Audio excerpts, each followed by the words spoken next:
अस्सलाम वालेकुम everyone, welcome back to the channel.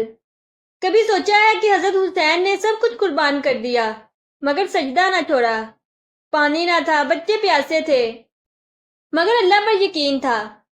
ये मुहर्रम का महीना है जहाँ खाली हाथ भी अल्लाह के दर पर ले जाओ तो अल्लाह उसमें ऐसी बरकत डाल देता है कि दुनिया हैरान रह जाती है।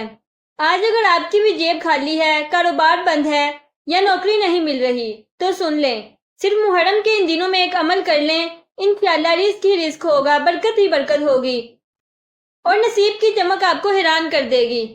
एक भाई थे जिनके 4 बच्चे थे, कोई नौकरी नहीं थी। लोग ताने देते थे, कब तक भीख मांगोगे। बीवी रोती थी, बच्चे भूखे सोते थे। फिर किसी ने कहा कि मुहर्रम के महीने में ये खास अमल कर लो और उसने पूरे यकीन के साथ ये अमल किया। उसी महीने में अल्लाह ने उसे ऐसा रिस्क दिया कि आज वो दूसरों को रोजगार देता है और हर महीने दर्जनों गरीबों को राशन देता है। ये कमाल है मुहर्रम के महीने का और इस अमल का, जो आप भी कर सकते हैं। 3 मरतबा दुरूद शरीफ पढ़ें और 100 मरतबा या फताहू या रज़ाकू पढ़ें और फिर हाथ उठाकर पूरे यकीन के साथ अल्लाह से दुआ करें। और याद रखें, रिस्क सिर्फ पैसे का नाम नहीं, सुकून भी रिस्क है, इज्जत भी रिस्क है, बेटे की खुशी, बेटे की कामयाबी, माँ की सेहत, सब कुछ रिस्क है और अल्लाह ये सब कुछ दे सकता है। मुहर्रम तो वो महीना है जिसमें आसमान के दर खुले होते हैं, जिसमें जिब्राइल अमीन भी जमीन पर रोए थे, जिसमें एक मासूम बच्चे का खून जमीन पर गिरा और पूरी कायनात लरस गई।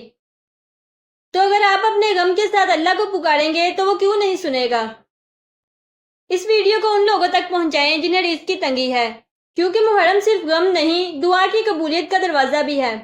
ये वीडियो सुनकर अगर आपने मुहर्रम के इन दिनों में ये खास अमल किया तो इंशाअल्लाह ताला रिस्क के दरवाजे खुल जाएंगे, कारोबार में बरकत होगी, नौकरी, इज्जत, सब कुछ मिलेगा। मुहर्रम का महीना खाली हाथों को भरता है।